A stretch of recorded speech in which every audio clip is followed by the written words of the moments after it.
Shalom, Uvracha, paix et bénédiction à tout le monde.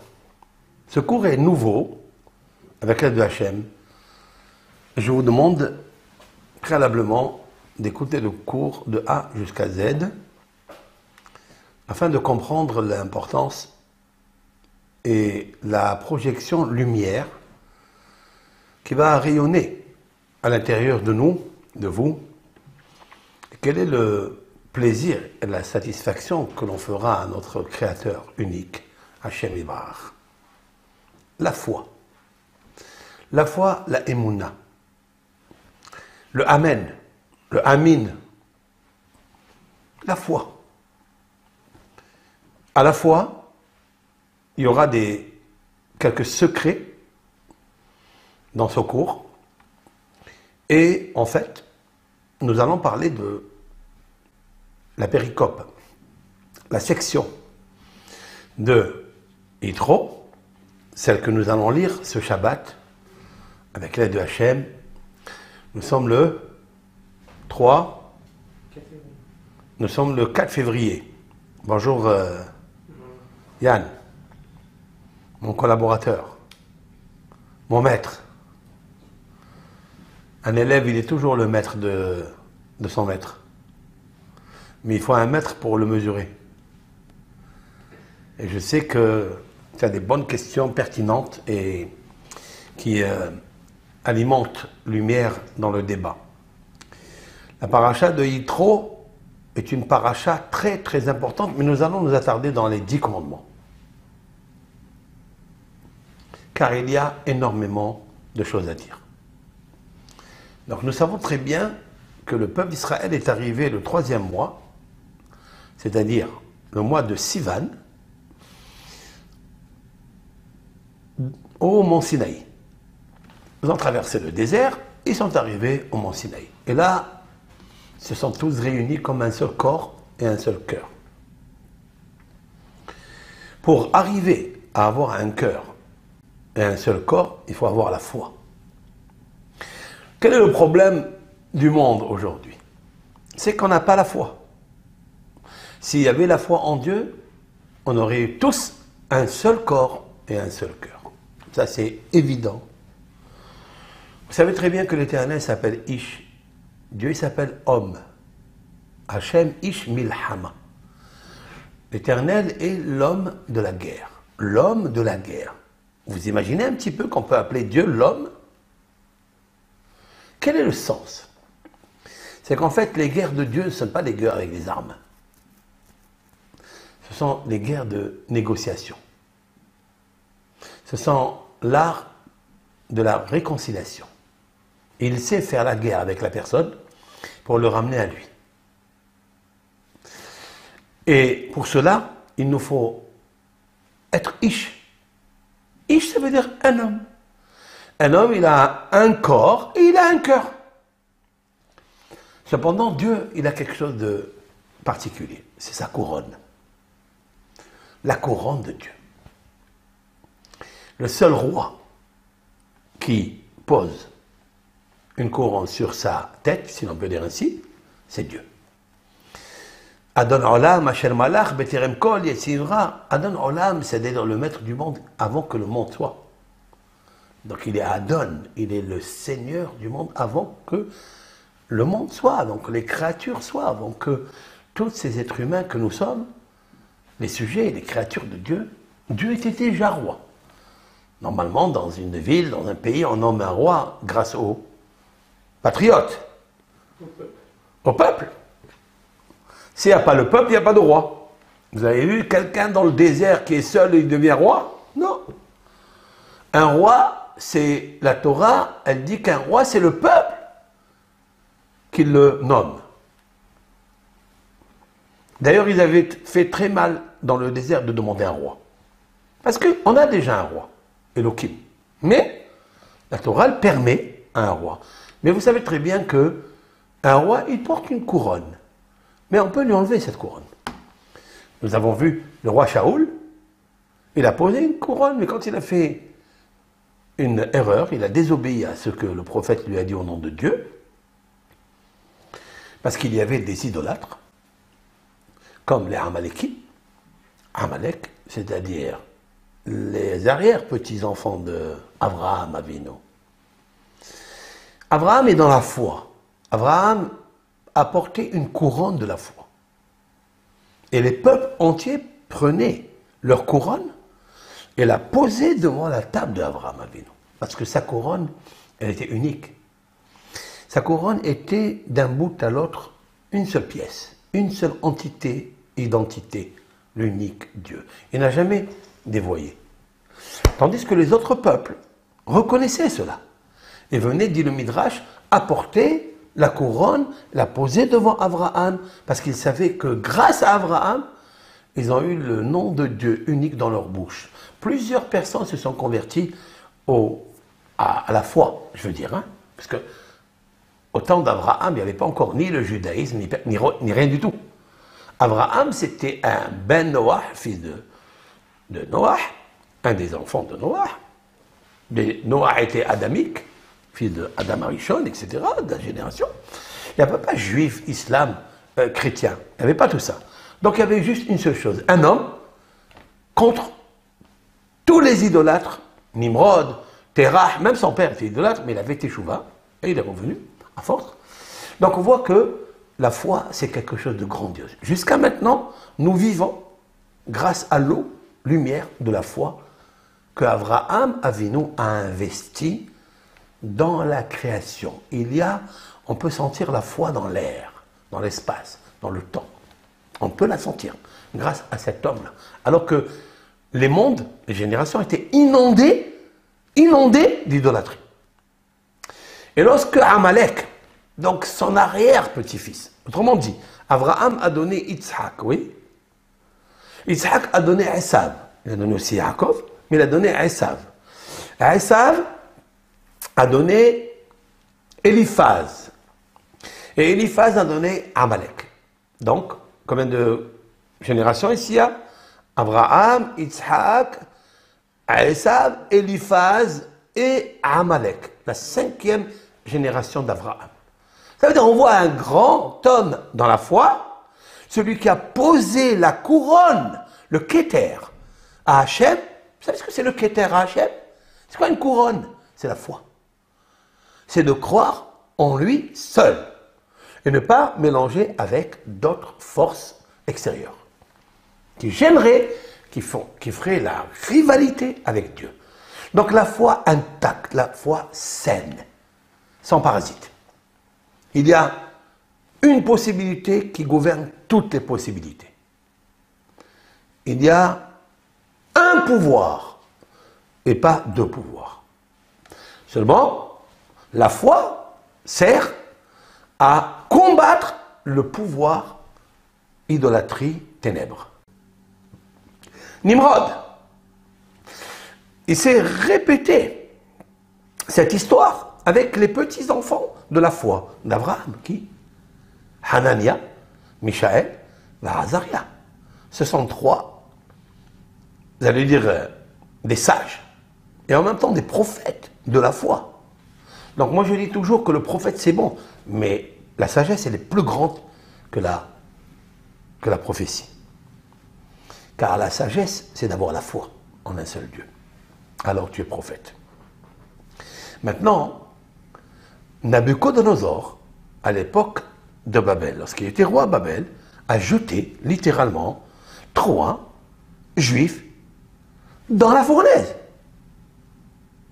Il les a jetés Bigouva de Arveyata. Il les a jetés aussi dans le, on appelle ça, dans la fosse au lion, à Daniel, à eux dans la fosse, dans la fournaise. C'est l'histoire qui se répète. Hein? Donc Nabuchodonosor, en fait, d'après la mystique juive, Rabbi Arizal, qui a vécu au XVIe siècle, Rabbi Yitzhak Luri Ashkenazi, un grand kabbaliste légendaire, de Safed. Vous avez aussi un autre Rav qui s'appelle Rabbi Menachem Azaria de Fano, qui a vécu, on va dire, vers le XVIe siècle, qui était un grand kabbaliste. Il écrit dans Gilgul et Neshamot, dans son livre, qui est la source de la réincarnation des Neshamot, il dit que Nabuchodonosor est la réincarnation de Nimrod. C'est incroyable. Et les deux, Nimrod, c'était à Shinar. D'accord?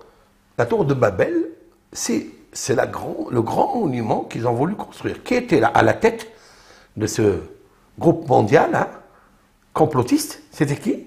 Complotiste contre Dieu. C'est qui? C'est Nimrod. Be'eres Shinar. La Torah va souligner la localité où ils étaient. Et c'est où Shinar? C'est à Babel. Et à son tour, Nabucodonosor, il est revenu dans une 3e ou 4e édition, il fait la même chose. Sauf que là, il construit. Il ne peut pas aller jusqu'au ciel parce qu'il sait qu'il a perdu, comme comment on appelle ça, sa mémoire. Sa mémoire qui est une mémoire âme. Mais il va construire une stèle, une idolâtrie qui lui ressemble, de 26 amotes, c'est-à-dire 26 coudées. Autrement dit, 13 mètres de hauteur. Alors, 26, le nom de Dieu, 13, c'est Ahava, amour pour lui. Le Dieu, c'est lui Dieu. Mais il n'arrive pas, puisque l'Éternel il va faire quelque chose d'extraordinaire, parce que Nabucodonosor, qu'est-ce qu'il met dans la bouche de la statue? Elle parlait. Qu'est-ce qu'elle disait? Cette statue, elle disait Anochi Hashem Elohecha, je suis Dieu.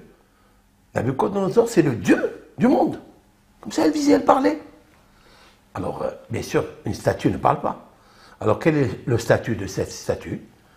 C'est que Daniel, il lui a dévoilé à Nabucodonosor, Nabucodonosor a demandé à Daniel, le prophète, il lui a dit, tu vas me dire une recette, comment cette statue, elle va dire, je suis l'Éternel, je suis le créateur du monde. Moi, Nabucodonosor. Il lui a donné la recette. Quoi? Il lui a dit de mettre le nom de Dieu, avec des combinaisons, dans la bouche de la statue.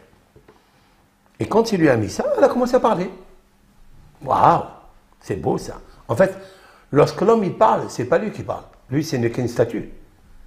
Il est qu'en chair et en os. Alors quel est l'os? C'est le nom de Dieu. C'est là qu'est l'os. Le nom de Dieu qui est en nous, c'est-à-dire l'âme qui est en nous, c'est elle qui parle. Si on retire l'âme, elle ne parle plus. Et pourtant, c'est une statue. C'est une stèle. Eh bien, Daniel, il lui a dit, si tu te donnes le Shema Meforash, c'est un nom sacré, combiné avec d'autres lettres de feu, de terre, etc. Eh bien, Nabucodonosor a réussi, et toutes les personnes qui passaient par là venaient se prosterner devant ce Dieu qui parlait. Sauf que Hanania, Mishaël et Azaria n'ont pas supporté une chose pareille. Alors, Nabucodonosor, il a dit à un d'eux, il a dit, voilà, est-ce que tu veux te prosterner devant la statue? Il lui a dit, si d'abord je l'embrasse. Je veux monter l'embrasser d'abord. Et si je l'embrasse, après je prosternais devant elle. Puis il le fait monter donc avec une échelle, il monte, et au moment où il l'embrasse, il subtilise le shem, c'est-à-dire le talisman, si l'on peut dire ainsi, qui était dans la bouche du... Et donc, quand il est redescendu, il ne parlait plus. La statue ne parle plus. Et Nabucodonosor a cherché donc à les tuer. Ils se sont sauvés.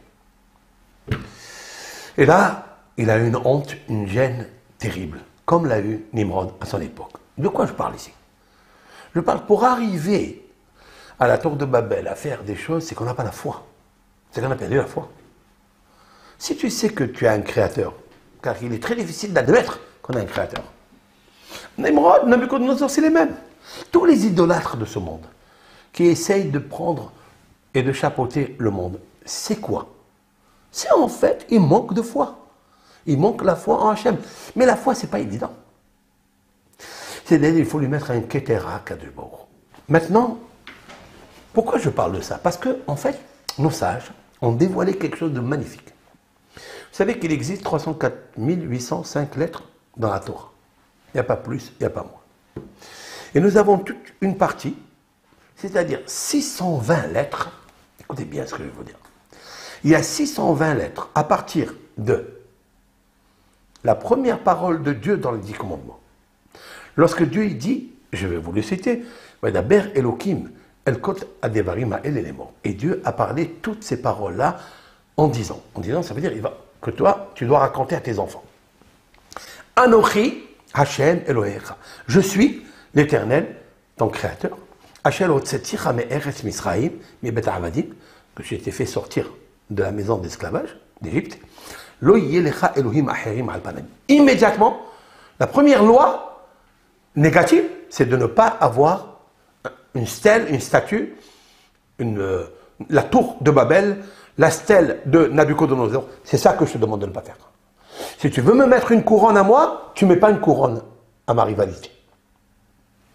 Et il est écrit dans le même verset. Dans le même verset. 1, 2, 3, 4, 5, 6, 7, 8, 9, 10, 11, 12, 13, 14, 15, 16. Il y a 16 mots dans ce verset. Les premiers 16 mots, parmi les lettres qu'on va décortiquer, c'est deux lois. Je suis l'Éternel, mets-moi la couronne. Et je ne veux pas, ça veut dire que tu me destitues de ma couronne si tu as une rivalité. Si tu penses à ce qu'une personne soit comme le pharaon, déesse, ou Nabucodonosor, ou Nimrod. Je ne veux pas, je t'interdis. Même qu'ils sont puissants, mais la puissance, c'est moi qui leur donne. Mais ils n'ont pas la foi. Justement, je leur donne des fois, je donne à des personnalités des grandeurs, je le fais grandir pour qu'au moins, si je veux me battre avec lui parce que je suis un homme de guerre, au moins je me bats avec quelqu'un de puissant. Mais c'est moi qui lui donne la puissance. Parce que si je me bats avec le pharaon sans puissance, ils vont dire, mais toi tu es le roi. Mais lui c'était un gamin.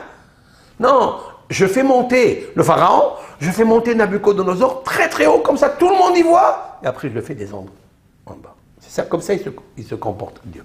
Parce que Dieu est un homme de guerre. C'est-à-dire, il a l'art de réconciliation, l'art de la négociation. Mais il sait comment il fait. Maintenant, nos sages ont dit quelque chose de terrible.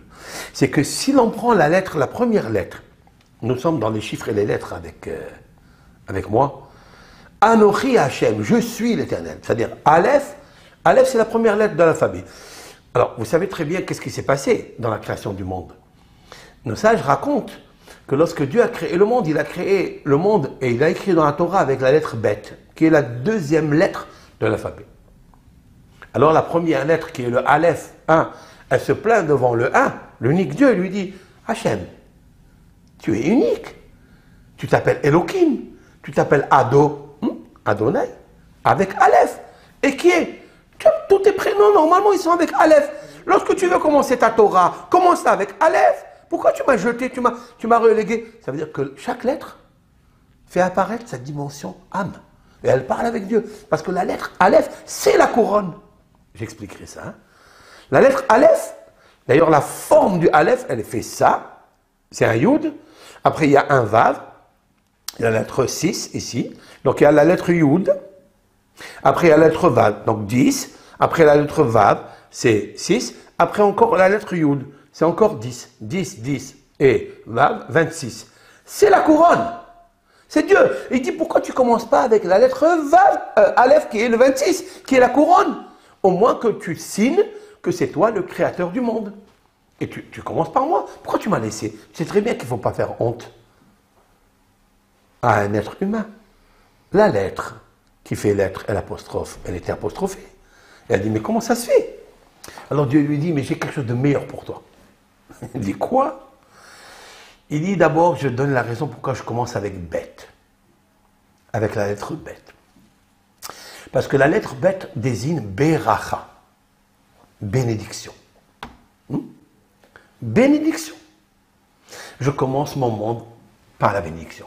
Il faut que toutes les créatures du monde, du plus haut ange, le plus archéange, le plus suprême, jusqu'au petit insecte qui se trouve dans les fonds des ténèbres, parce qu'il y en a. Il appelle ça en Gemara Shilshul. Ça veut dire c'est un petit ver de terre, très petit, très mince. Lui aussi, il sait que c'est moi qui l'ai créé. Il faut qu'ils sachent tous que je veux que le monde soit Beracha, bénédiction. C'est pour ça que toujours quand je commence mon cours, avec l'aide de Dieu, que j'oublie pas, je dis toujours Beracha Veshalom. La bénédiction et la paix. Pourquoi? Parce que créateur de Dieu, l'Éternel a créé le monde avec la lettre bête, c'est-à-dire Beracha, bénédiction. Je veux que mon monde y soit béni. Ok? Alors il lui dit à la lettre Aleph, tu as compris pourquoi? Mais la lettre Aleph, elle lui dit, mais si tu commences avec le Aleph, c'est quoi? Pourquoi tu commences pas avec le Aleph qui montre aussi la lettre 26, comme je l'ai maintenant désigné, c'est-à-dire dessiné Yud, la lettre Yud qui veut dire 10. Après, d'accord, vous connaissez tous la lettre Aleph, hein? On va le marquer quand même. On va un petit stylo là, voilà. On va le marquer comme ça.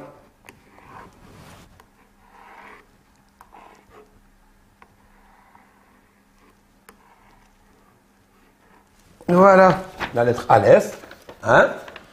Voilà, la lettre Aleph, elle est là.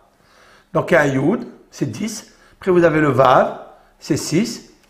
Bon, c'est ça, hein? Avec le Vav, il est là. Après, il y a encore un Yud en bas. Donc, le Vav, qui est en fait la jonction, absolument. Le Vav, c'est l'article de conjonction, coordination. Il coordonne cette lettre-là, elle relie, c'est un lien entre le Yud, la lettre Yud qui est en haut, et la lettre bas qui est en Yud. Ça veut dire Dieu, c'est celui qui existe en haut et celui qui existe en bas. Ça, le chiffre 26, qui est très puissant d'ailleurs. Ok? Donc, il lui dit, alors pourquoi tu ne commences pas avec ça? C'est aussi, bon, mais si tu commences avec le chiffre 26, elle lui dit la lettre Aleph, hein. Si tu commences avec le 26, il y aura le nom de Dieu, il y aura la bénédiction, parce que Dieu, ce n'est que bénédiction, c'est pas autre chose. Alors il lui dit, Dieu, autre chose, il lui dit, oui, mais la lettre Aleph, nous pourrons composer avec la lettre Aleph un mot qui n'est pas bien, qui veut dire malheur, qui veut dire malédiction. Lequel? Arour. C'est vrai que Bet, c'est Baruch. C'est mieux. Mais si tu commences avec Aleph, c'est Arour, maudit. Je ne veux pas que mon monde commence avec la lettre malédiction. Je veux avec la lettre Bet. Alors là, elle était abahie. Elle était ébahie devant lui. Elle était bête devant lui. Et il lui dit, mais je te réserve une place extraordinaire. Puis la lettre Aleph, elle s'est tue. Elle s'est tue. Alors il lui a dit, mais où tu vas me mettre? Il lui a dit, tu attendras 26 générations. C'est beau ça. Tu attendras 26 générations depuis la création du monde. Et on a 26 générations. Quel est le compte? Nous savons qu'il y a 26 générations jusqu'au don de la Torah, c'est-à-dire Moïse, Moshe, 26. Parce que vous avez de Adam jusqu'à Noé, il y a 10 générations, ça fait 1000 années. De Noé jusqu'à Abraham, il y en a 1000 générations, 10 générations, ça fait 1000 années. Et d'Abraham jusqu'à Moshe, il y a 6 générations, donc 600 ans. Ça fait 2600 ans, 26 générations. C'est pas beau ça? Et Moshe Rabbeinu, quand il reçoit la Torah, hein, Dieu lui dit, voici comment je vais parler. Anori Hashem Elohim. Il commence par la lettre Aleph. Pourquoi? D'après ce que je vous ai dit, maintenant c'est magnifique, parce que Aleph, c'est 26. C'est Yud, Yud, Aleph, Vav. C'est Yud, Yud, Vav. Ça veut dire 26. Et ça veut dire quoi? Ça veut dire, voilà la couronne. Qu'est-ce que ça veut dire, voilà la couronne? Attention de me faire deux doctrines, deux pouvoirs. Là-bas, il a marqué le Bet parce que le Bet c'est Baruch. Mais il a enlevé le Aleph parce que c'est Arour. Quel est le Baruch? Quel est le Arour?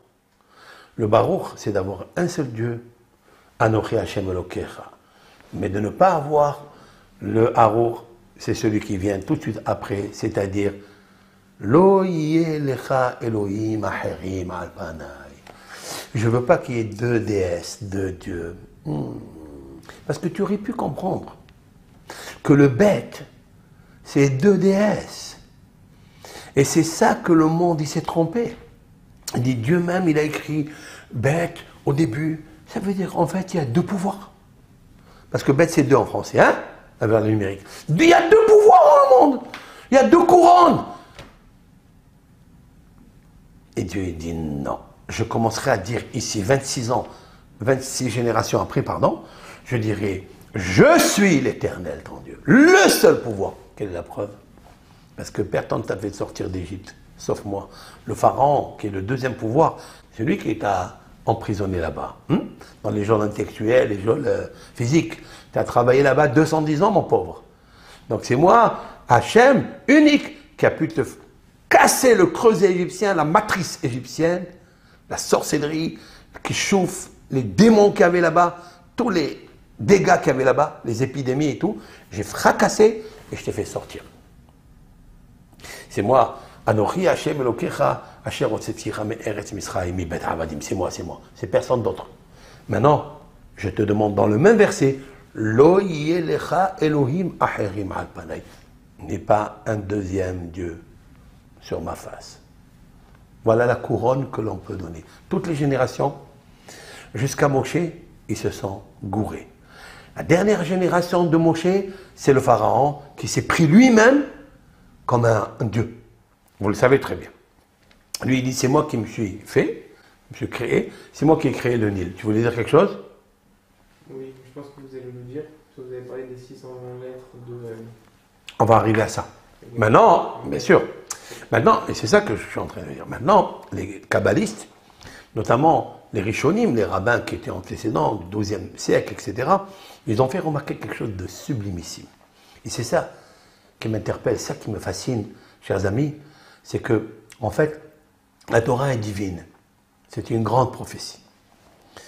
Si l'Éternel, lorsqu'il s'est manifesté au peuple d'Israël, à 600 000 personnes hommes, il leur a donné la Torah, il leur a dit, je suis l'Éternel, ça veut dire, c'est moi le roi. La couronne. Mettez-moi une couronne, c'est moi la couronne. C'est moi le roi. Ne choisis pas un autre roi. Alors, il y a plusieurs rois. Il y a le roi de la femme, il y a le roi de l'argent, il y a le roi du pouvoir, il y a le roi de tout ce qu'on connaît aujourd'hui. Okay? Les kabbalistes ont compté depuis la lettre Aleph, premier mot que Dieu a sorti de sa bouche. Anochi, je suis. Le premier Aleph, jusqu'à la fin des 10 commandements qui terminent avec un verset. Quand le verset, Lotahmod, Eshet Re'echa. Ne convoitise pas la femme de ton prochain. Son champ, son bœuf, son argent, et tout ce qui appartient à ton camarade. Re'echa, d'accord? Il y a le chaf. Chaf, la lettre chaf, ça veut dire 20. Et nos sages disent, si on compte, ils ont remarqué que le compte de Aleph, Anochi, jusqu'à chaf, de Re'echa, il y a 620 lettres. Qu'est-ce que ça veut dire? Quel est le sens? Quel est le secret? Bien, le mystère, c'est que 620, c'est la valeur numérique Keter. Keter, ça veut dire couronne. Qu'est-ce que ça veut dire? Ça, c'est le don de la Torah. Ce sont des lois qui ont été dites. Il ne faut pas jurer en vain, il faut respecter le Shabbat, il faut honorer ton père et ta mère, ne tue pas, ne vole pas, ne convoite pas, n'aie pas envie de la chose qui ne t'appartient pas. Qu'est-ce que ça a à voir avec la couronne? Eh bien, vous savez très bien que la Torah, il y a 613 mitzvot. Il y a 613 commandements. Il y a 248 lois positives et 365 lois négatives. C'est fait avec le compte exact, comme l'être humain. L'être humain, c'est ça qui est beau ici. C'est que l'être humain, tout homme, il a 248 os qui correspondent à 248 lois positives. Il a 365 nerfs, veines, vaisseaux, capillaires. Mais après, il y a beaucoup encore de capillaires, de vaisseaux, mais je ne compte pas ça, je compte juste les autoroutes. Hein, les grandes veines, il y a 365. Et c'est aussi relié avec Yemot HaHama, 365 jours de soleil, lunaire, pardon. 365 jours, Yemot HaHama. C'est ça, 365 Yemot HaHama comme le solaire. Ok. Maintenant, pour arriver à 620, il nous faut encore ajouter 7. C'est quoi les 7 qu'ils ont ajoutés pour obtenir la couronne, 620 Keter, la couronne? Ils ont ajouté les 7 lois que nos sages ont ajoutées sur les 613. Nos sages, les rabbins du Talmud, bien avant eux, hein, les rabbin un cheikh Knesset Agdola, la grande assemblée. Il y avait 120 rabbins, il y avait 100 sages d'Israël, très très très sages, et il y avait parmi eux 20 rabbins. D'accord? Et là, ils ont ajouté 7 lois pour faire une barrière, pour ne pas transgresser certaines lois de la Torah, parmi les 613, que eux, seulement eux, les sages, savaient que l'homme pourrait arriver à oublier certaines choses et donc violer certaines lois.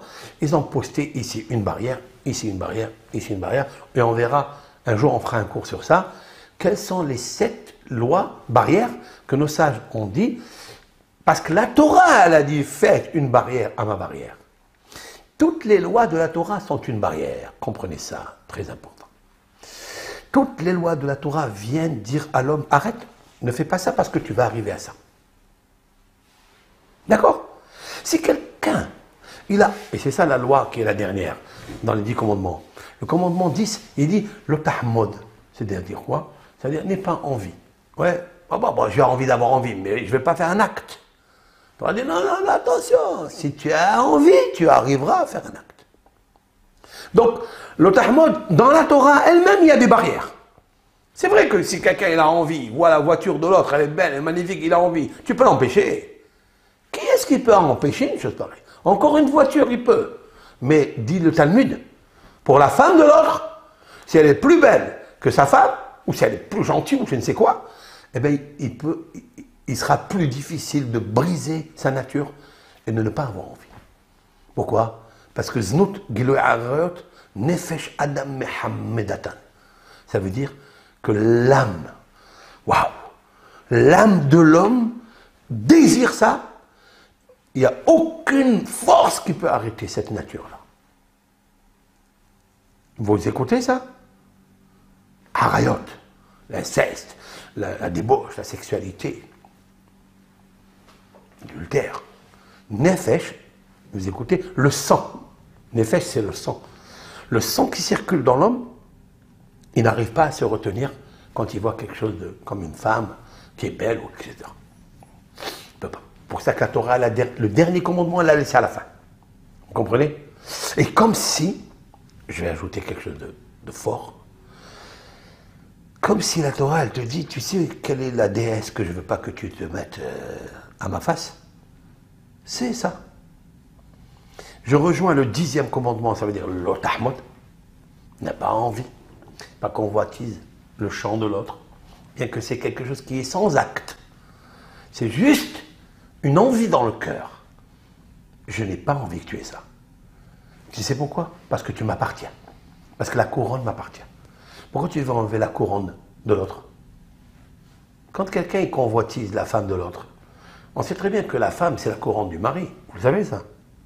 Où c'est marqué que la femme, toute femme juive, ou toute une femme musulmane, ou une femme chrétienne qui est mariée selon les lois de l'islam, ou les lois chrétiennes, ou les lois du judaïsme, vous savez très bien que la femme, c'est la couronne du mari. Si tu regardes la femme de l'autre, c'est que tu n'as pas la foi. Alors tu veux lui enlever la couronne? Il y a Bouglib, comme on dit. Tu veux lui enlever la couronne? Tu regardes, tu veux pas lui enlever la couronne, tu veux le faire carrette? Pourquoi quelqu'un qui va avec une femme, je vais vous dire quelque chose de très profond qui me vient maintenant. Pourquoi la Torah, hein, qui est magnifique, elle nous dit si quelqu'un, il prend la femme de l'autre, il est hayav karet. Il est condamné à être retranché dans son âme. Pourquoi? Eh bien parce qu'il a pris le keter. Regardez le mot keter qui veut dire couronne, et le mot karet, c'est l'anagramme, c'est les mêmes lettres. Karet, c'est retranchement, parce que tu as pris le keter, tu as pris la couronne de l'autre. Voilà la ligne. Et donc on sait que la femme est vraiment la couronne de l'homme. Mais il y a une personne qui peut témoigner. Il n'y a pas mieux que lui. C'est le roi Salomon. Il en avait 1000 concubines et 18 femmes. Et il a dit Eshet Haïl Ateret Bala. Je traduis. La femme vertueuse est la couronne de son mari. Mais là j'ajoute la femme vertueuse. La femme vertueuse, Ateret, c'est la couronne, c'est Atara. Atara, la couronne. Et c'est Keter, c'est le Keter. Je termine. C'est pourquoi Dieu, il a commencé la première lettre des 10 commandements avec le mot Aleph. C'est le nom de Dieu qui fait le chiffre 26. Comme je viens de l'épeler. Yud, Vav, Yud. 10, 10, 6. Ça fait 26. C'est la 26e génération. C'est la 26e génération qui vient de sortir d'Égypte où c'était des idolâtres. Des grands idolâtres en Égypte. D'ailleurs, le Midrash dit, tu sais pourquoi l'Éternel a frappé l'Égypte fort? Pourquoi? Eh bien, la réponse, on la connaît, parce qu'ils ont fait asservir le peuple d'Israël. Alors, c'était que des simples citoyens, comme tout. On est ici en France ou en Israël, on est des citoyens de quelque part. Oui, il y a un roi, il y a... Nous, au Maroc, on était citoyens du roi, mais on estime le roi, on le bénit, parce qu'il n'a pas fait de mal, au contraire, il a donné tous les droits, comme tous les citoyens musulmans, marocains, oui. Pourquoi le pharaon, il n'a pas fait ça? Eh ben, alors c'est pour ça qu'on l'a puni. Le Midrash, il ne dit pas ça. Pas parce qu'il avait asservir le peuple d'Israël. Non. C'est parce qu'il leur a appris à être idolâtre. Parce qu'il leur a enseigné les mœurs égyptiennes. Le peuple d'Israël n'a jamais fauté dans l'adultère ni dans la débauche avec les Égyptiennes. Jamais. Ça, il y a un verset. Il n'y a qu'une seule femme qui a été violée, une femme juive qui a été violée. Elle ne savait pas, elle pensait que c'était son mari. Oui, mais toutes les femmes n'ont pas été touchées. Du tout. D'ailleurs, ils ont du mal à croire, les Cléopâtres. Une femme Cléopâtre, elle demande à Rabbi Shimon ben Yochai, elle lui dit comment c'est possible? C'est possible qu'il n'y a pas une femme, il n'y a pas un homme qui a désiré une femme égyptienne, un homme égyptien qui a désiré une femme. Elle lui a dit non. Elle lui a dit mais c'est pas possible. Est-ce que c'est possible que Yosef Hatzadik, quoi, avec une femme très belle, d'accord? Est-ce qu'il ne l'a pas touchée? J'ai du mal à croire.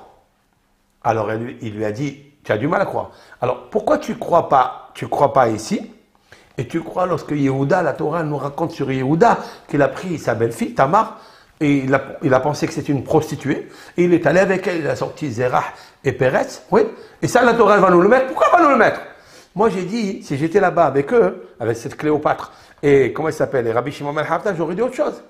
Il dit le même Moshe Rabbeinu, qui nous a écrit toute la Torah, il nous a raconté qu'est-ce qui s'est passé avec Abraham, qu'est-ce qui s'est passé avec Yosef dans la chambre du roi égyptien. Oui, qu'est-ce qui s'est passé? Lui, s'il montait, pourquoi il a dit dans la Torah, au moment où le peuple d'Israël dans le désert s'insurge parce qu'ils n'ont pas trouvé d'eau ou parce qu'ils n'ont pas trouvé à manger, qu'est-ce qu'ils ont dit? Moshe, il dit encore un peu, il me lapide. Waouh! Comment tu peux dire, toi tu es le roi d'Israël, tu es le prophète, tu peux dire encore? Et il se tait, il dit rien. Ça veut dire qu'il était bafoué, qu'ils l'ont rendu shfafa, comme on dit. Ça veut dire la serpillère. Il raconte ça. Et pourquoi il raconte ça? Ça tu le crois, et ça tu ne le crois pas. Non, c'est sûr qu'il faut croire. Ça veut dire que lorsque le peuple d'Israël était en Égypte, Dieu s'est mis en colère par rapport à ça. Donc, maintenant, quand il les réunit ensemble, il leur dit, écoutez, je suis l'Éternel, votre Dieu, vous n'allez pas écouter les idolâtres comme le Pharaon, vous êtes sortis d'une maison esclavage. Donc moi, je suis le roi, mais ce que je vous demande, s'il vous plaît, ma couronne, c'est ma couronne. Et ma couronne, c'est la foi. Anochi Hashem Elokech. Oui. Comme vous avez parlé de la foi, du Keter et de la femme, on a vu aussi Moshe Rabbeinu, il a pris le maté, qui représente la foi, et il en a fait une... Explique, parce qu'il y a des gens qui t'écoutent là. Moshe Rabbeinu, il a pris le... Avance un peu. Il a pris le bâton, qui est la foi. À quel moment il a pris le bâton? Après... Oui, mais tout le monde ne sait pas ce que tu racontes là. Après, justement, après qu'il ait reçu la Torah, il a pris le bâton, le maté, il en a fait une couronne à sa femme. Donc on voit que la foi... Où tu as vu ça? Je crois que c'est un miracle. Non, je crois que c'est un miracle. Il me semble. Il a pris le bâton avec lequel il a fait les miracles? Je crois il a pas pris les pierres, il n'a pas fait des pierres et une couronne pour sa femme? Pas avec ça. C'est pas avec ça? Non, c'est avec lorsque Dieu lui a dit de sculpter les deux tables de la loi, les pierres de la table de la loi, parce qu'ils étaient en saphir. En saphir. Ouais, ils étaient bleus, couleur saphir, comme le mot Sefer, qui veut dire le livre, comme le mot Séphira, qui veut dire la sphère, qui est magnifique. Comme le mot super, ça veut dire raconter. C'est super, comme le mot super. Parce que la Torah, elle est super. Elle est écrite en saphir, en super. Oui. Et donc, ça, c'est de ça. En fait, tout ce qui est tombé de là, Dieu lui dit sculpte, et tout ce qui tombe, les chutes, c'est pour toi. Qu'est-ce qu'il en a fait avec ça? Il a fait une couronne à sa femme Tzipora. Mais en vérité, elle ne s'appelait pas Tzipora. Bon, tu m'as fait rentrer dans autre chose, mais puisque tu l'as cité, je suis obligé de le dire. En fait, elle ne s'appelait pas Tzipora, qui veut dire oiseau. Elle s'appelait Margalite. Elle s'appelait la pierre précieuse. C'est beau ça. Et depuis qu'elle s'appelle la pierre précieuse, il lui a mis la pierre précieuse sur la tête. Et pourquoi alors elle s'appelle Tzipora dans la Torah? Parce que Tzipora, c'est l'oiseau. Et elle courait derrière Moshe, comme l'oiseau, il court. Il se mouvoie comme ça, il vole. Elle volait comme ça derrière lui, tellement elle l'aimait. C'est pour ça, c'est une femme, enfin on ne s'est pas éloigné du sujet, c'est pour ça que le roi Salomon, je veux dire, que la femme vertueuse est une couronne à son mari. Et si c'est une couronne à son mari, alors elle mérite la couronne.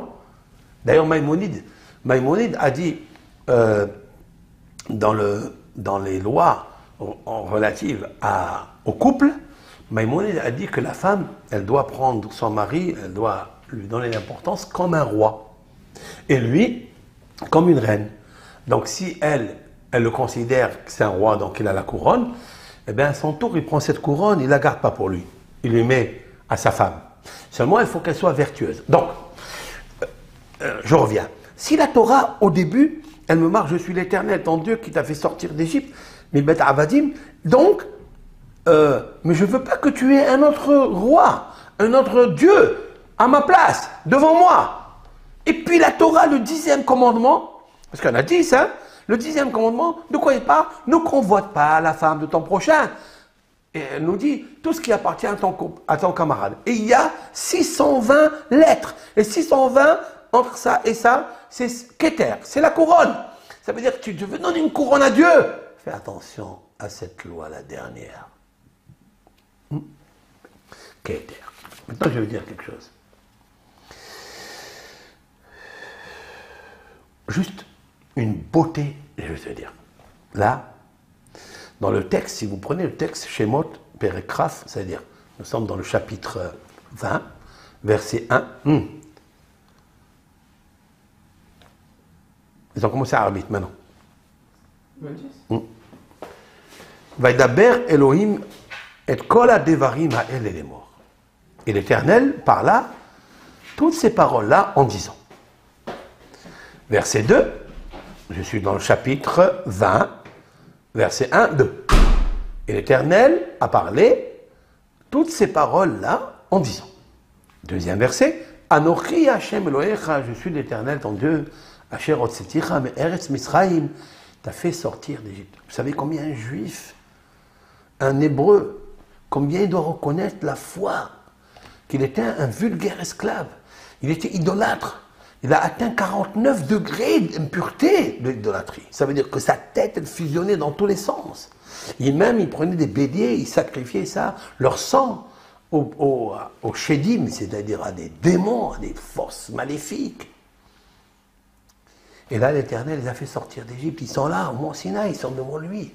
Ils entendent, si l'on peut dire ainsi, la voix de Dieu, par télétransport, bien sûr. C'est une vision prophétique. Et il leur dit, je suis l'Éternel qui t'a fait sortir d'Égypte. Lo yelecha Elohim acherim. Attention, de ne pas avoir un autre Dieu sur ma face. J'ai regardé, c'est incroyable. Vaidaber Elohim et kol. Si vous prenez la lettre Kaf, je vais faire un saut de lettres. On appelle ça en hébreu un diloug. Diloug, ça veut dire un saut. Mais ce saut, il va se répéter. Un saut de 36 lettres. À partir de la lettre Kaf. Je compte 36 lettres et je tombe sur le mot Otsetira, que j'ai fait sortir. Le Tav. Donc, le Kaf, c'est 20. Le Tav, c'est la lettre 400. C'est la dernière lettre de l'alphabet, la 22e lettre. Tav. Donc, j'ai le Kaf, 20. Après, j'ai le Tav, qui veut dire 400. Donc, 420. Et je vais encore 36 lettres, et je tombe sur Ahirim Resh. Resh, c'est 200. Donc il y a 200, il y a le Tab, et il y a le Kaf. Ça fait le mot Keter.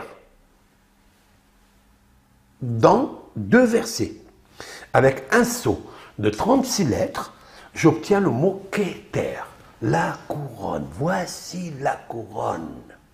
Cela veut dire que j'ajoute ici sur les paroles des kabbalistes, des rabbins au Moyen-Âge, qui ont dit que depuis la première lettre de Anochi Hashem Lokecha, l'Éternel, jusqu'à Rehacha, c'est-à-dire le 10e commandement, le mot de ton camarade, ne prends pas, ne convoitise pas la femme de ton camarade, son champ, ne sois pas jaloux de son champ, de sa voiture, de son bœuf, aujourd'hui la voiture. Eh bien, fais attention, il y a 620 lettres, il y a le mot Keter, couronne. Mais moi, juste, je m'arrête, ça c'est tellement beau, c'est tellement vrai, c'est tellement prophétique, que si c'est déjà une prophétie, si déjà il y a une lumière prophétique, pourquoi je ne vais pas encore un peu plus loin?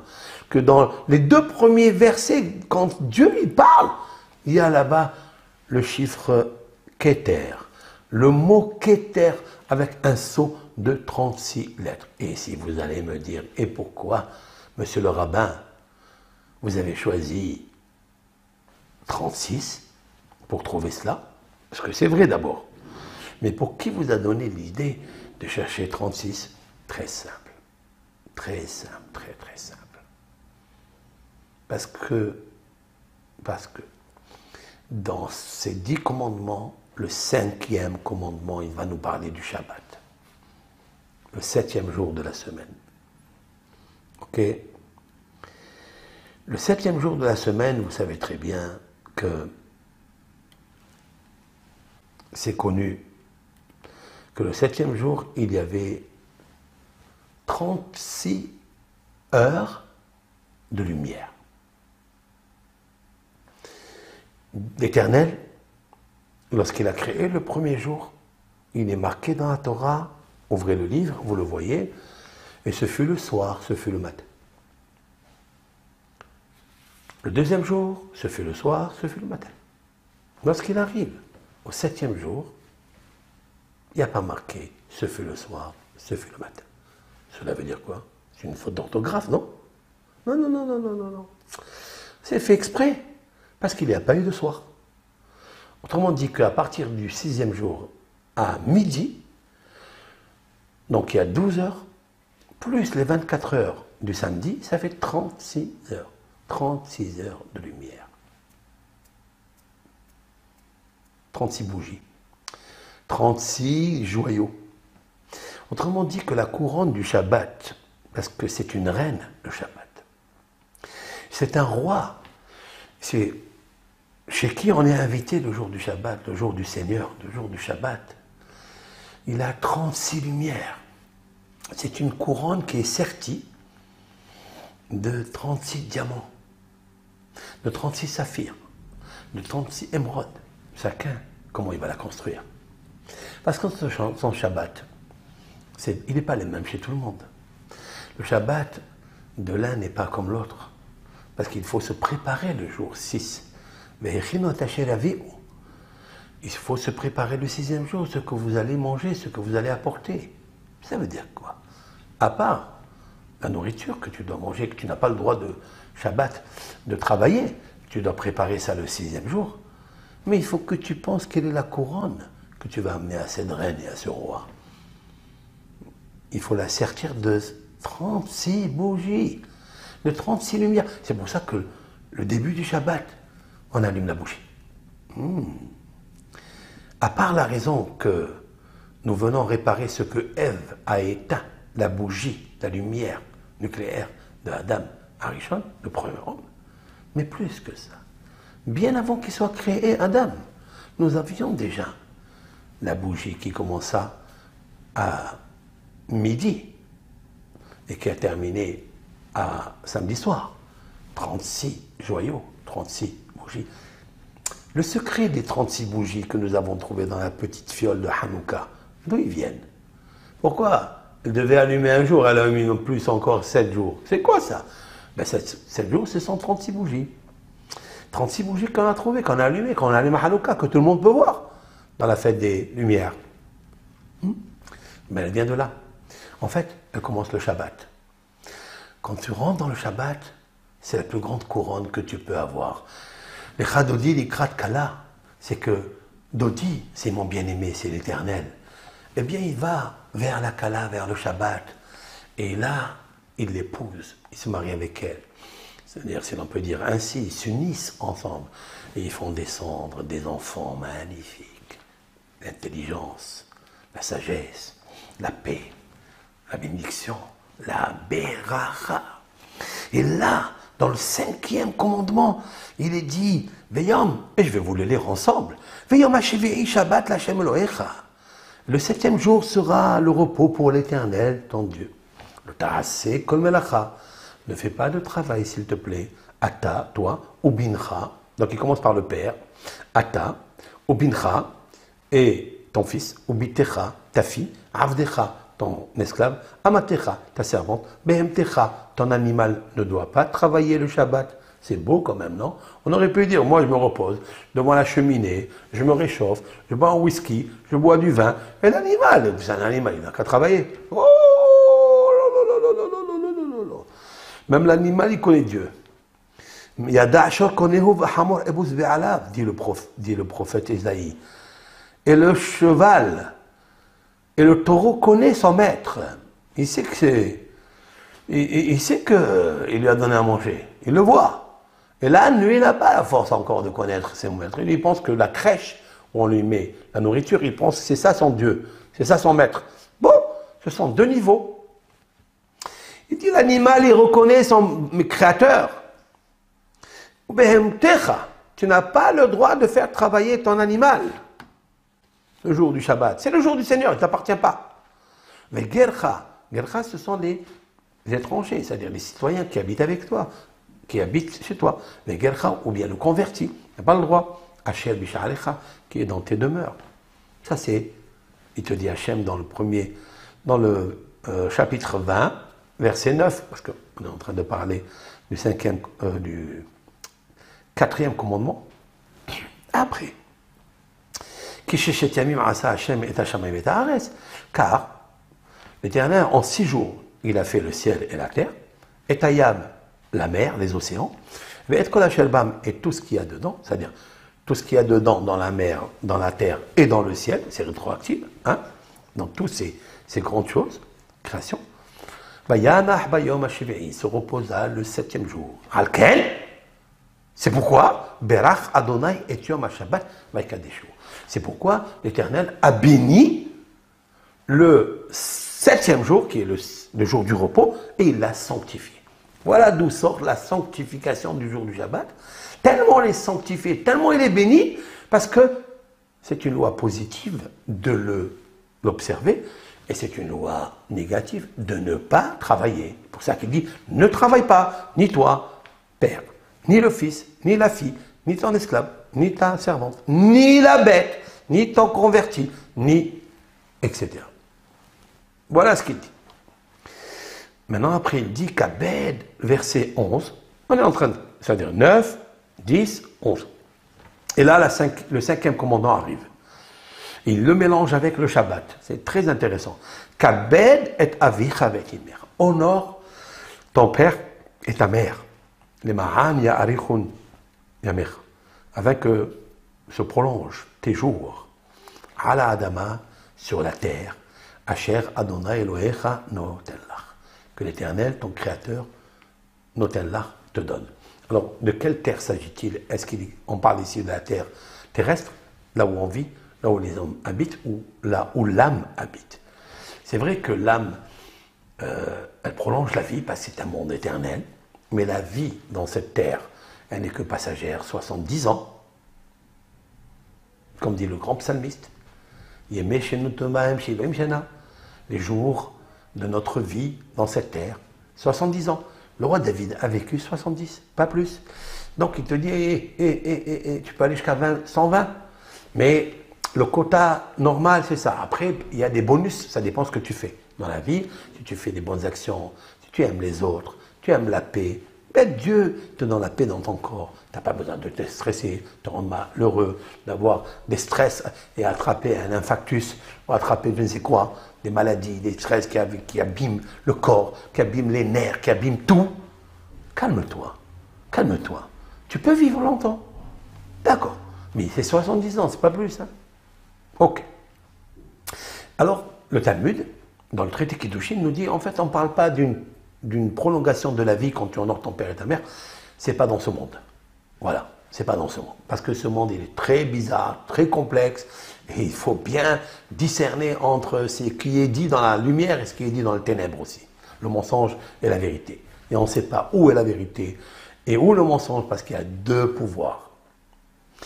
Et alors, Dieu, il te dit, n'aie pas deux pouvoirs pour comprendre qui est ton père, pour comprendre qui est cette terre, pourquoi tu es venu. Et je te recommande quelque chose qui est illogique. Même ta bête, elle ne doit pas travailler le jour du Shabbat. Parce que l'Éternel a béni ce jour. Il l'a sanctifié. Et tu dois sanctifier tout ton entourage. Ok. Alors il te dit, honore ton père et ta mère. Afin que je te prolonge la vie sur la terre qui existe là-bas, que Dieu te donnera, si tu mérites. Parce que si tu honores ton père et ta mère, c'est sûr que je te donnerai. Je te donne, t'inquiète pas, honore ton père et ta mère. Et là, c'est beau, c'est magnifique. Donc, l'Éternel, lui, la foi en l'Éternel, c'est une couronne, comme je viens de vous l'expliquer. Maintenant, honorer le Shabbat, c'est encore une couronne. C'est de lui donner une couronne avec 36 lumières. Parce qu'il est marqué Veyom HaShevi'i Shabbat Lashem. Le 7e jour, c'est là. C'est le repos pour Dieu. Et là, tu lui donnes 36 bougies, 36 lumières, 36 joyaux. Et ces joyaux, elles commencent par la lumière de la femme quand elle allume la bougie. Quand cette lumière, elle commence, la première, quand elle allume la bougie, et elle doit dire, écoutez bien ce que je vous dis, vous les femmes, écoutez, que lorsque vous allumez la bougie, vous dites, je veux créer la couronne pour Dieu. La couronne de 36 carats, la couronne de 36 joyaux. Joyeux, joyaux. Cette bougie qui va bouger, elle va donner le Keter, elle va donner une couronne à Dieu, magnifique. Et donc, parce que à la création du monde, le 7e jour, il n'est pas dit, ce fut la nuit, ce fut le jour, il n'y a pas de nuit, on ne s'ennuie pas le jour du Shabbat. Et donc, il y a 36 heures, 36 bougies pour le jour du Shabbat. C'est la couronne que tu dois donner au Shabbat. Peut-être tu mériteras, si tu fais ça, tu mériteras, Zat Hashem, peut-être un enfant qui connaîtra les 36 traités talmudiques. C'est beau, non? Vous savez, c'est une femme juive, une maman, elle mérite d'avoir un enfant. Docteur, c'est grand. Docteur en Mishnah et en Gemara, c'est encore mieux. Parce que le doctorat, il y a tout dans la Gemara. La science, l'algèbre, l'astrologie, l'astronomie, mathématiques, il y a la thérapie. Il y a tout, la psychologie, il y a tout. La médecine, la musique, il y a tout dedans. Regardez le roi David, c'est un grand homme. Il a fait la musique, chanté, c'est un grand chacham. Dans tout. Avoir un enfant qui, grâce, d'ailleurs, j'ajoute à ça, parce que si on allume la bougie, avec quoi? Avec de la cire ou avec de l'huile d'olive pure? Celle qui est extra vierge, celle qui est magnifique. On choisit la deuxième. C'est marqué dans le Talmud que celui qui allume, c'est-à-dire celui qui est habitué, c'est très important d'employer les mots du Talmud, Haragil Bener, celui qui est habitué, la femme qui s'habitue, à partir de maintenant, si elle ne l'a pas fait avant, elle s'habitue à allumer les nérodes de Shabbat par l'huile d'olive, mais elle met une couronne à Dieu.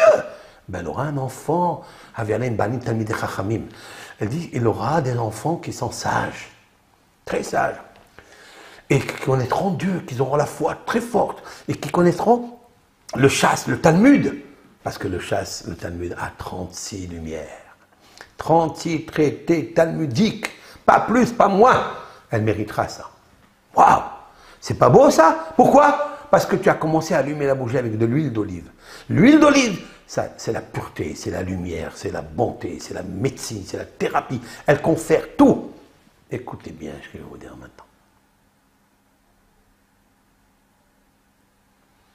il est marqué à propos de l'huile d'olive. Dieu, il dit à Moshe, prends, dis au Ben Israël de prendre pour toi, Shemen Zaït Zar Katit Lamaor. Shemen, l'huile d'olive, Zar, pure, Katit, concassé, Lamaor, pour allumer. Donc la femme, elle va se servir de cette huile d'olive concassée pour éclairer. Elle peut éclairer la maison, mais elle peut aussi avoir un enfant qui va éclairer le monde. C'est pas beau ça? C'est beau. Il va parler aux gens, il va leur dire des choses merveilleuses. Il va faire résider la paix de Dieu en eux, la foi, l'amour, la réconciliation. Regardez avec moi. Shemen, l'huile. Zaït. Oui, de l'huile d'olive, pas de l'huile de paraffine, pas de l'huile de noix, pas de l'huile d'aragon. Shemen Zaït, de l'huile d'olive.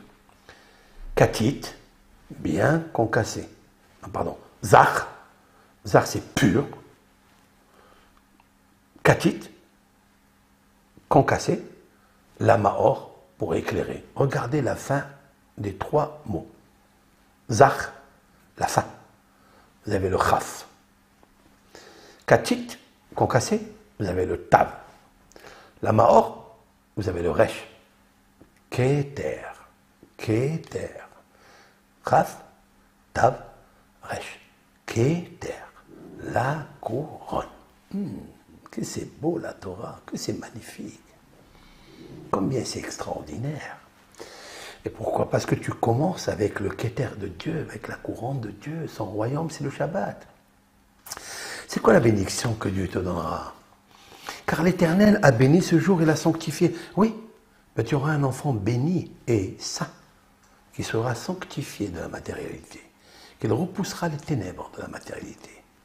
Vous comprenez? C'est très important. Mais plus que ça. N'oublions pas papa et maman le jour du Shabbat. Kabed et avicha v'et imecha. Ok, tu ne travailles pas, tu es bien, ton animal ne travaille pas, tout le monde est tranquille à table. Combien de respect tu dois avoir devant papa et maman? D'ailleurs, j'ai dit au nom du Ben Ishai dans une des ségoulottes d'embrasser la main de sa mère et de son père. Kabed et avicha v'et imecha. Parce que quand tu leur embrasses la main, tu reçois leur bénédiction. Et quand tu reçois la bénédiction, ils sont à la main de Dieu. Et tu leur mets une couronne sur leur tête. Parce que même sur le père et la mère, il faut mettre une couronne. Et d'où je le sais? D'où je sais que avoir la foi en Dieu, seul Dieu, de ne pas adorer d'autres déesses et d'autres forces négatives, doctrines. Et celui qui protège le Shabbat, qui l'observe convenablement, c'est une couronne aussi. Et honorer et faire mettre la couronne à son père, à sa mère, le jour du Shabbat. Donc je sais que lui aussi, il va avoir un keter. Il va avoir une couronne. Donc je sais. Mais je vais vous le faire tout de suite. Regardez avec moi. Je suis dans le chapitre 20, dans le verset 9. Qu'est-ce qu'il est dit ici? Et le 7e jour, c'est le repos de Dieu.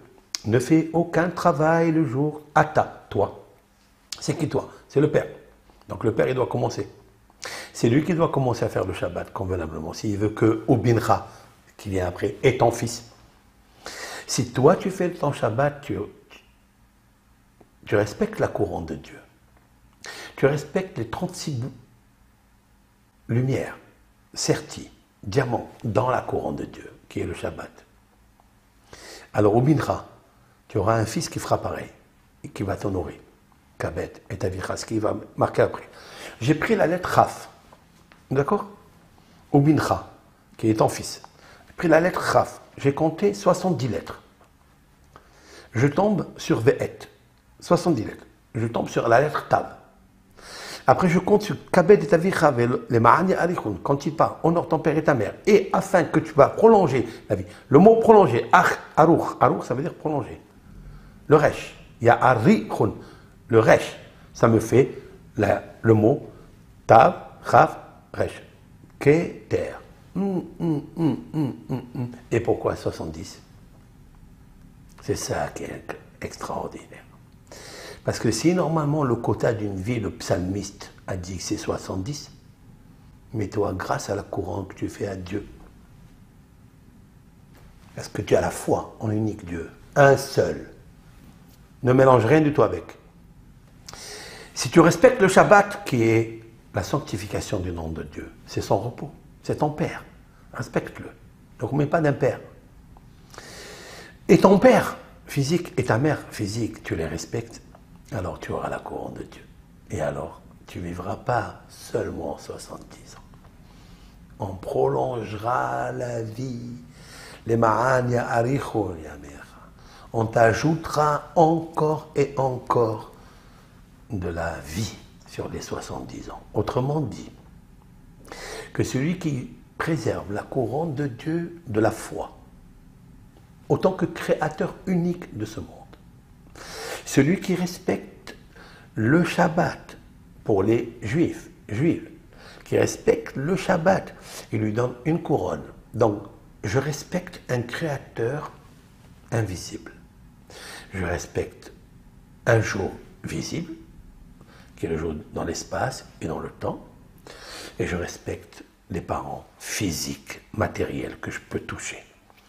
Que les deux, dans le temps, ils se sont mariés, et lorsqu'ils se marient, l'homme sans la femme et la femme sans l'homme ne peut rien, mais les deux sans Dieu, ils ne peuvent rien, et donc de par Dieu. Puisque Dieu, il est de la part de l'un et de l'autre, alors il a la foi. Vous comprenez ce que je veux dire là? Et donc, donc ton père et ta mère, ils vont s'unir, et vont te donner toi, et tu vas avoir la vie longue. Maintenant, il est vrai que tout ça, c'est vrai. Et c'est possible, c'est une grande ségoula de la Torah, c'est une grande émouna. Mais voilà, il y a des gens qui respectent leur père, qui respectent leur mère, qui respectent le Shabbat, et qui respectent Dieu, et ils sont morts avec une vie courte. Lama. Pourquoi? Mi penema. Pourquoi? Alash. La réponse est la suivante. La foi. Lorsque je dis la foi, ça veut dire quoi? Ça veut dire, en effet, Hachem, il t'a fait vivre ce que tu dois vivre dans 80 années. Il te fait vivre dans un laps de temps, de 20 ans des fois, de 45 ans, des fois 60 ans, tu n'atteins pas les 70, des fois. Parce qu'il a concentré la vie qui était magnifique, qui était belle, qu'il te fallait. Et c'est ça. N'enlève pas cette couronne à Dieu, s'il te plaît. Dieu te dit, ne m'enlève pas cette couronne. Si tu m'enlèves cette couronne, ça veut dire que tu as mis d'autres déesses sur ma face. Et c'est ça qui t'intrigue. Et c'est ça qui te fait un petit peu révolter. Donc, où est ma couronne alors? Si je suis Dieu, où est ma couronne? Si je suis votre Père, où est mon honneur? Dit Dieu. Alors, l'Éternel, il concentre. Ça, on peut le voir chez les tzadikim, les grands maîtres qui ont enlevé la foi en Dieu, en l'unique Dieu, Arizal, Rav Nachman de Breslev. Ils sont morts à 36 ans, 38 ans, 42 ans. Rabbi Moshe Haim Lotsato, à 40 ans, il est décédé. C'est des grands, des géants, que tout ce que je viens de dire maintenant, ils le savaient. Pas qu'ils le savaient, moi je le parle, eux ils le faisaient. Moi je fais que parler, blablabla. Bla, bla, bla. Mais eux ils le faisaient. Et quand même ils ont vécu très court. Allez, la réponse, et je vous l'ai donnée tout à l'heure. Honore ton père et ta mère afin que la longévité, je vous la donne sur la terre que Dieu te donnera. Quelle terre? Lopo, local. Pas ici. Cette terre-là, elle n'est pas lokedai, comme on dit en hébreu. Elle n'est pas valable. Elle n'est pas assez importante pour avoir une longue vie ici. Ben, tu vas avoir une longue vie ici, tu fais quoi? Après, tu vas aller à la retraite, tu vas aller à la maison de retraite, tu sais comment ça se passe. Et on a honte, on se gêne. Pas besoin de décrire. Comme il a dit David Amelech, il a dit Al tashlicheni la'azikna, bichlot kohi, al ta'azveni. Psaume 71, verset 8. Vérifiez. David Amelech, il a dit, s'il te plaît, ne m'abandonne pas quand je vais vieillir, ne me jette pas. Parce que quand malheureusement on vieillit, qu'est-ce qui fait attention à nous? Personne. Chacun il vague à ses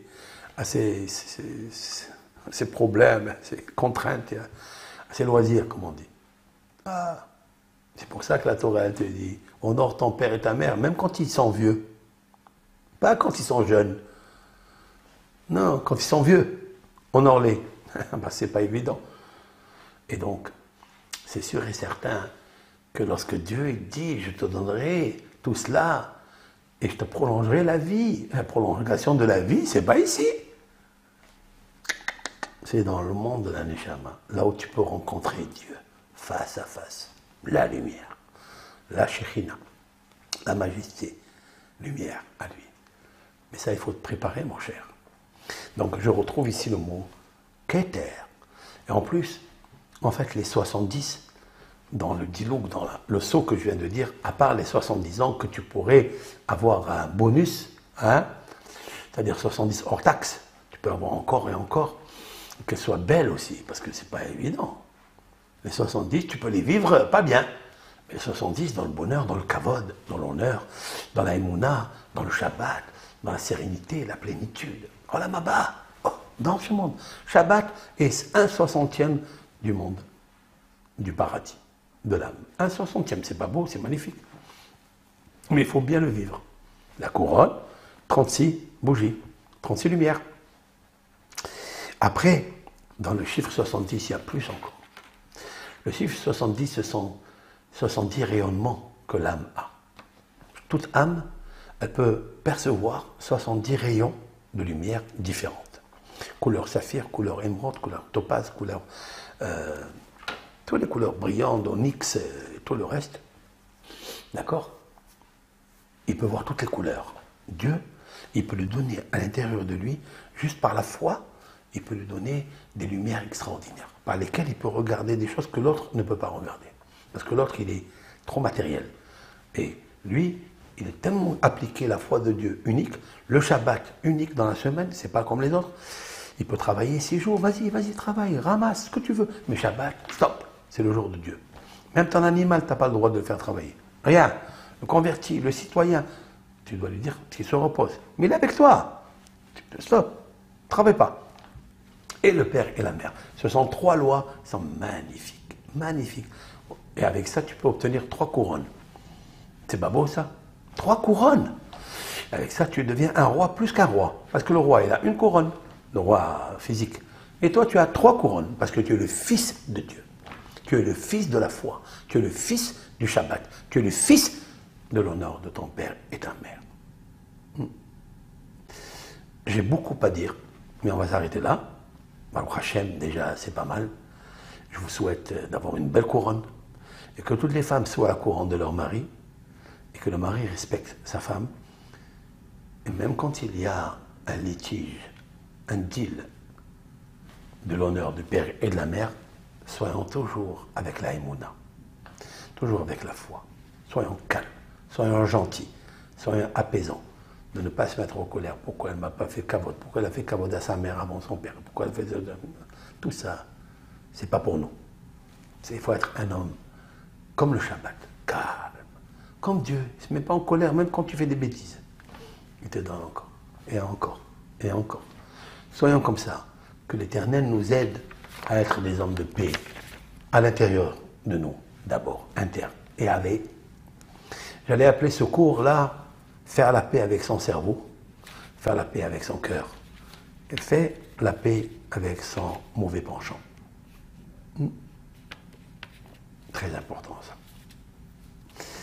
Voilà, chers amis, Shabbat Shalom, toute la communauté. J'espère que ce cours, on le diffusera là ce soir. Hein. On est le 4. Je le termine là à 7h20, je pense. Et peut-être il sera diffusé à 21h si Dieu veut. En tous les cas, un grand Shabbat Shalom à tout le monde.